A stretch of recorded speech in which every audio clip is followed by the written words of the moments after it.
حفاظت کی اور کوشش کی کہ لاہور کے جو میوزیم کے باقی بھی جو قیمتی جو آثار قدیمہ کے آرٹیفیکٹس ہیں ان کو محفوظ رکھا جائے. اس کے لیے ان کی بڑی بڑی کاوشیں رہیں. لیکن یہ عجیب و غریب دور تھا اور میوزیم جو ہے اور اس سے غائب ہونے والی چیزیں جو ہیں وہ جا رہی تھیں پولیٹیکل لیڈرز کے پاس. اور انہی دنوں لاہور کے ایک وفاقی وزیر صوبائی وزیر نے یہ بھی دعویٰ کیا, ان دنوں میاں صاحب کی ایک قرض اتار و ملک سنواروں کی مہم چل رہی تھی کہ جی ہمیں فاسٹنگ بدھا بیچنا پڑا تو ہم اس کو بھی بیچ دیں گے اور لاہور میوزیم کو سیل کر دیں گے اور اسے 5 بلین حاصل ہوں گے. تو ڈاٹ صاحب کے لیے یہ بہت ہی غیر معمولی بات تھی. اور پھر جب وہ سر محل والا قصہ ہوا کہ لاہور میوزیم سے بھی بہت ساری چیزیں گئی تو انہوں نے کوشش کی کہ ان چیزوں کو سے اوائڈ کیا جائے, کنٹروورسی سے اوائڈ کیا جائے. تو سب سے بڑا غم ان کا وہی تھا. ادروائز تو ان کی زندگی کی بہت قابل قدر خدمات ان کی رہی ہیں. لیکن ڈاٹ صاحب کی وفات کے بعد مجھے خیال آیا کہ کیوں نہ ہم دیکھیں کہ یہ جو ہمارے عجائب گھر ہیں,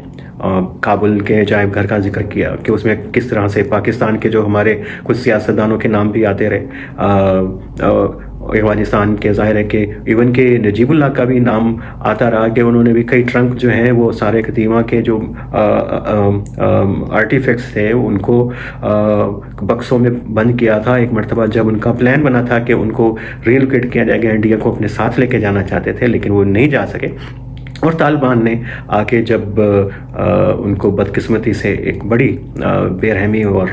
دردناک موت سے دوچار کیا تو تب بھی وہ ان کے ہاں سے یہ بکسے برآمد ہوئے اور طالبان نے ان کو اس خوف سے نہیں کھولا کہ اس میں شاید ایسے بت ہوں گے کہ ان کے ہاتھ ناپاک ہوں گے. تو یہ تو ایک الگ سے کہانی ہے. لیکن یہ دیکھیے کہ پاکستان کے جو آثار قدیمہ ہیں اور یہ آرٹیفیکٹس ہیں, یہ چوری ہونا اور دنیا کے مختلف حصوں میں جانا ایک عجیب و غریب سا فنومنن ہے کہ یہ پھیلتے رہتے ہیں اور دنیا ان کو پاکستان کو واپس کرتی رہتی ہے. شاید آپ کی نظروں سے کچھ دنوں پہلے یہ خبر گزری ہو کہ آسٹریلیا کی ایک خاتون ہے, انہوں نے کہا کہ میرے پاس بہت ہی قیمتی بدھا کا اسکلپچر ہے جو 1970 میں ان کے والدین نے پاکستان سے خریدا تھا اور اب وہ ان کو پاکستان کو واپس کرنا چاہتی ہیں. وہ پاکستان کے ہائی کمیشن کے اندر اس کی تقریب بھی منعقد ہوئی تھی. اسی طرح سے پاکستان نے خود بھی کچھ کوششیں کی کہ اٹلی کے اندر جو پاکستان کے بہت سارے نوادرات چوری ہو کے پہنچے, تو یہ بھی ایک اپنی طرف سے قصہ ہے. اور یہ تو پھر فاسٹنگ بدھا کا ذکر آ رہا ہے کہ یہ کرسٹی ایک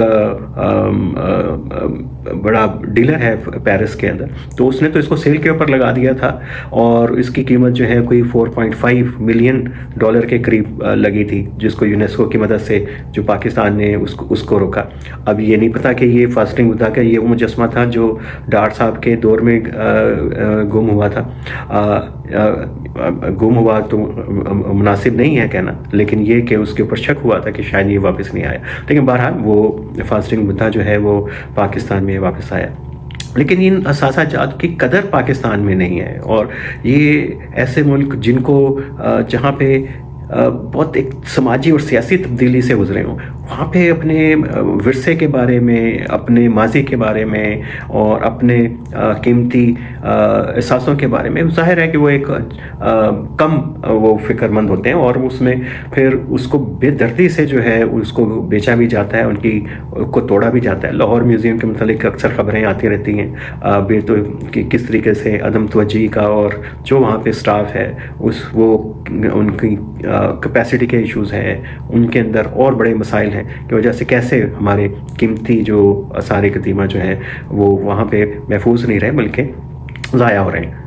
فاسٹنگ بدھا وہ اس کی خبر بھی آئی کہ لاہور میوزیم میں آ تو گیا اور اتنا قیمتی مجسمہ جیسے کہ میں نے بتایا, اور اس مجسمے کے اوپر بھی پتہ چلا کہ ان کو صفائی کے دوران جو ہے کچھ جو ہیں وہ نشان پڑ گئے اور وہ اسکریچز اس کے اوپر آ گئے. اب اتنی بے قدری اثاثوں کی, ایک طرف دنیا آپ کے اثاثے واپس کرتی ہے اور یہ دوسری طرف جو ہے جو اگر آ بھی جائیں تو آپ ان کی قدر نہیں کرتے. یہ ایسے اثاثے ہیں جن کو نمائش کے لیے باہر بھی بھیجا جاتا ہے, پاکستان کے اندر بھی ہو سکتی ہے, ان کا استعمال اپنی جگہ سے الگ ہے. بس آخری پوائنٹ یہ, ساری باتیں تو ڈاٹ صاحب سے شروع ہوئی تھیں, ان کی ظاہر ہے کہ وہ ایک مناسب سا اچھا تعلق ایک دور میں ان کے ساتھ رہا, تو میں نے کہا یقیناً ان کا ذکر ہونا چاہیے. لیکن اس کا تعلق جو ہے وہ جہاں جہاں پہ شدت پسندوں کی حکومتیں آئی ہیں انہوں نے اپنے ماضی کو ختم کرنے کی ضرور کوشش کی ہے، خواہ وہ سیریا میں ہو، خواہ وہ طالبان کے دور میں بامیان کے بدھا کے ساتھ ہو، اس سے پہلے جب مجاہدین تھے افغانستان میں جیسے لوٹ مار کی گئی میوزیمز کے اندر جیسے میں نے ذکر کیا، اور دیگر جو آرٹیفیکٹس ان کے بارے میں، تو یہ ایک بہت ہی بڑا المیہ ہے کہ ان کو وہ آ کے وہ بھی جو ہیں اس میں اپنا بھرپور حصہ ڈالتے ہیں اور قوموں کو جو ہے وہ اپنے ماضی سے جو ہے کاٹ دیتے ہیں۔ تو پاکستان کے اندر میرا خیال ہے کہ محکمے بھی سارے ہیں، صوبائی محکمے بھی ہیں، اور یو این کے بہت سارے ادارے جو ہیں ان کے ساتھ تعاون بھی کرتے ہیں۔ وہ بہت سارے ممالک جیسے جاپان ہے، کوریا ہے، جن کا تعلق ہے پوری گندھارا کا، تو شاید ہم اس کے اوپر اتنا فخر نہیں کرتے، لیکن یہ کہ یہ ممالک بھی ہماری اس میں معاونت کرتے رہتے ہیں، تو ان کو محفوظ بنانے کی ضرورت ہے۔ تو اور شدت پسندی اور شدت پسند تنظیموں کا تو نشانہ ہی جیسے میں نے کہا کہ وہ سارے یہ اسی قسم کے ماضی سے جڑے ہوئے آثار کو ختم کرنا ہوتا ہے، ان کو محفوظ بنانے کی ضرورت ہے۔ اور بس آخر میں ڈار صاحب کے لیے اب ہم تو دعائیں مغفرت ہی کر سکتے ہیں، اور نیریٹیوز ود عامرانہ آج کے لیے اتنا ہی، اور کل پھر آئیں گے ہم آپ کے پاس کسی اور کہانی، کسی نیریٹیو کے ساتھ۔